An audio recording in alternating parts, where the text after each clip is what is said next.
Hi, welcome to Hack of All Trades. My name's John.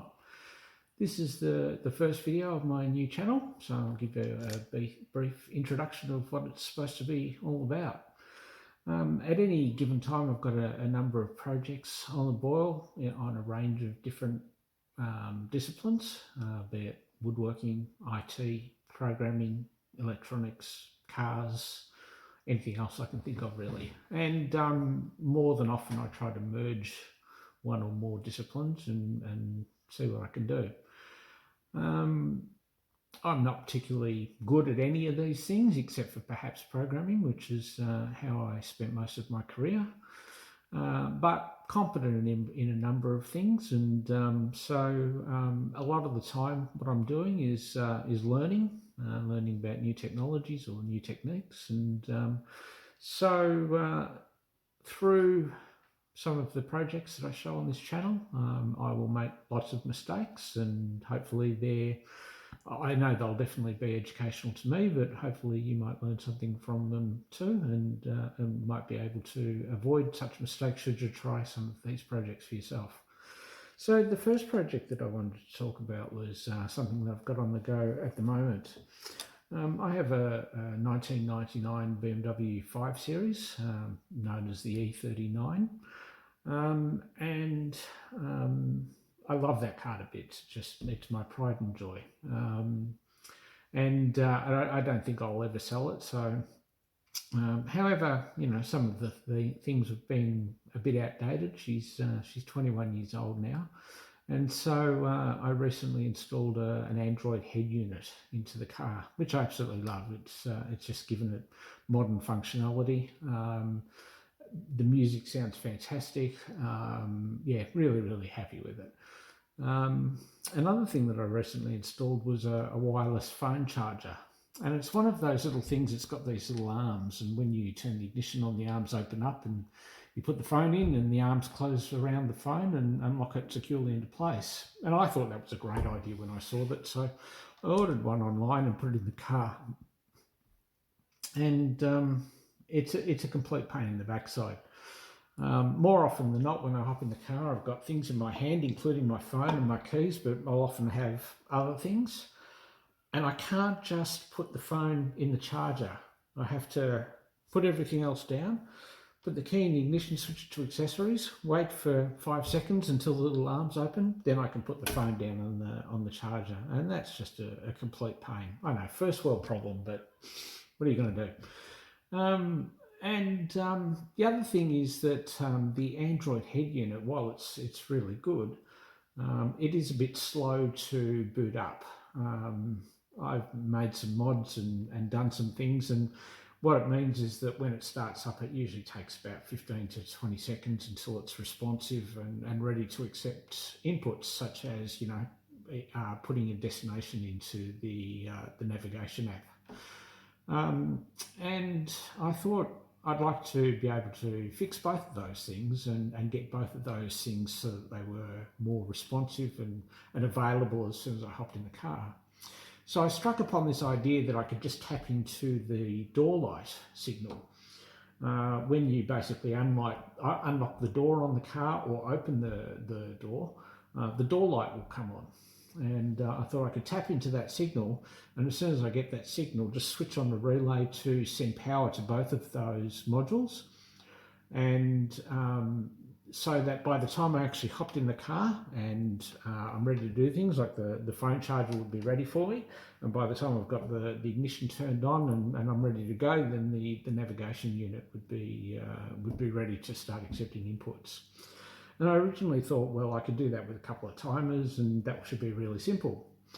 And then I thought, well, I've been looking for an excuse to use a microcontroller. I've used a lot of older microcontrollers in the past. I used to work as an electronics technician.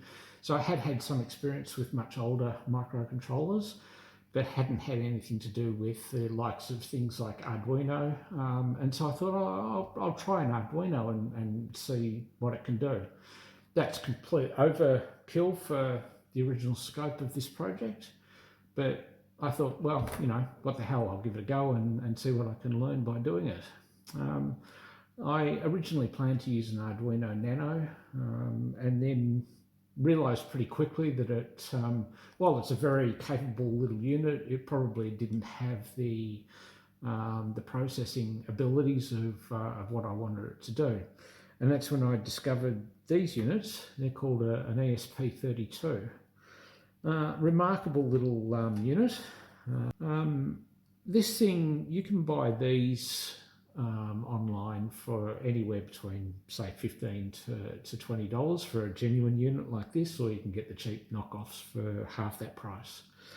This is a dual core processor. It has Wi-Fi built in, it has Bluetooth built in, it has 4 megabytes of flash memory, and this one has a third of a megabyte of RAM. Very capable little unit. So I installed that, and look, you know, it was very easy to program, very easy to set up, and I had it going in no time. But then the scope creep started coming in, because as soon as I got this going, I started realising a lot of other things that I could start doing. So one thing about my car is that it's got a supercharger in it, which is an aftermarket modification. However, I've never had a boost gauge on that supercharger, and that's never really worried me. However, after watching another YouTube video, I realised that I have no idea whether it's actually making the correct amount of boost or not. And I thought it would be really useful to have a boost gauge, just so that I could see, you know, whether everything's okay or whether it's underperforming or whatever. So I set about looking for a boost gauge, and couldn't really find anything that I could mount suitably in the cabin somewhere. And then decided that all I need to do is buy an aftermarket boost sensor, and I've got that wide insert. It plugs into this connector here, goes through an analog to digital converter, and monitor the boost through the ESP32. So I've got that all going, and that all works really well. I had originally intended to use this little display. This is an OLED display of 128 by 128 resolution, full colour. Looks good in the pictures. It only arrived in the mail today, so I haven't actually had a chance to fire it up and use it. The original plan was that this would be mounted on one of the trim pieces down to the right of the steering wheel, just to display the boost and maybe a few other parameters as well. However, as I said, I haven't had a chance to use this yet. It only arrived in the mail today. So as I began to learn more about the ESP32, I realised that it wasn't that hard to set up a full web server. So basically what I've done is I've done exactly that, is set it up as a web server, and it serves HTML, CSS, JavaScript, and basically it gives me a full dash panel showing the boost pressure, battery gauge, and a few other bits and pieces. And that's really good. So I'll still go ahead and install this, but really happy with having the web service. You know, so all I need to do is on my Android head unit, just use any old browser that I want, Chrome or Firefox or whatever. Just hook up to the IP address of the ESP32 and see everything that's going on there, and be able to interact and configure settings and everything like that. So shortly after I got all that going, I realised that I could do a whole lot more. So one of the other things I've done in my car is I've got these little LED strip lights. There's 4 of them, and they're about that long each. And I've installed one each in each of the 4 footwells. And I've got them set up as a fairly dull blue colour at the moment. And look, I really like them. I think they really add like an ambience to the car. A lot of people think they're a bit ricey, and I don't really care. I like them, so you know, they're staying. The only thing I didn't like about them was that the little controller that came with them is fairly limited in what it can do. Only has a small range of colours, and I could never really quite get the colour right for what I wanted. And it struck me that I could simply get this thing to control the LEDs instead, get rid of the other controller completely, wire it up to this thing, and that's what this connector here is for. And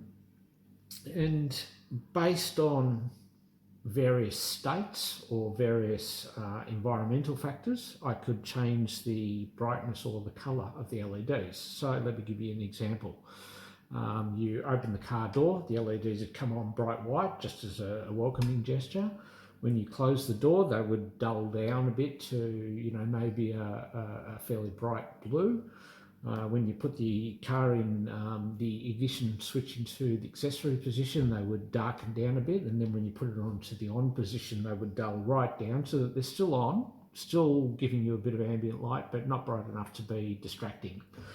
And of course, you can set the colours to change, say, for what time of day it is, whether it's day or night, you know, all sorts of different factors, whether the headlights are on or they're off. You can take all of that into account and set the LED colours and brightness accordingly. So that all works really well. I should note that I haven't actually installed this module into the car yet. I've got a full setup on my test bench, and it all works well on the bench. The only reason I haven't installed it in the car yet is that I don't want to go and wire it all in and come up with a new idea that I want to do with it. And I've still got plenty more things that I want to do with it, and keep having to rip it out all the time. So I thought I'll get things settled down on it first before I install it in the car. So the next thing, and this is probably the game changer, is that about 6 weeks, maybe 2 months ago now, I ordered a couple of these little chips. These are what's called a Melexis TH3122 K-line transceiver. And what that does is it can hook into the network within the car. In BMWs of my car's era, back from around the early 2000s, BMWs used an internal network called the iBus. And basically all of the instrumentation, things like the windows, the lights, the sunroof, door locks, everything like that, are all on the iBus. So when you say flick a switch on the dash panel to say turn the headlights on, that's not actually sending an electrical signal directly to the lights. Instead, it actually sends a message on the iBus that goes to a light controller, and the light controller turns on the lights. There's very good reason for doing that. It saves a hell of a lot of wiring throughout the car. Instead of having separate wires for every single switch and button in the dash, you only need one wire, and that's the iBus wire. And basically anything that wants to send a message on the iBus just sends the message on the iBus to the appropriate module, and that actually gets taken. So it's a really good system.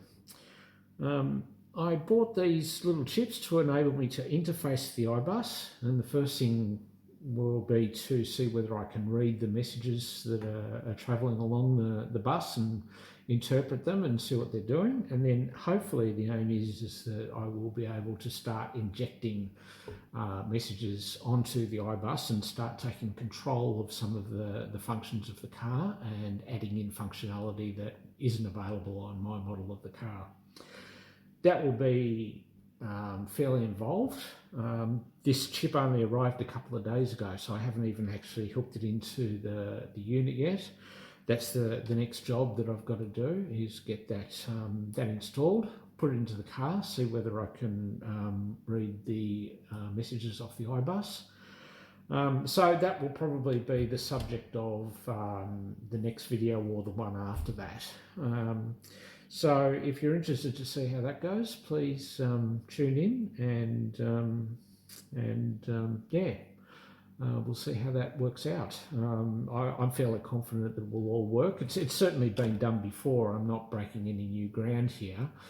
Several people have used this exact chip, and There are some resources available on the net from people that have done it before that have taken full advantage of. So I'm certainly not breaking new ground, but at the same time, it's certainly not common either. So it's certainly, if nothing else, it's a great learning experience. So, that's what I enjoy most about this. So anyway, that's my introduction to my BMW Extended Comfort Access module. I hope you enjoyed that. If you did, please stay tuned for further videos. I've got a number of projects on the go at the moment, and I will be putting videos up over the next few days that talk about some of those projects as well. And as I progress with this project, I'll keep you updated. So thanks again for watching, and I'll see you again soon. Bye for now.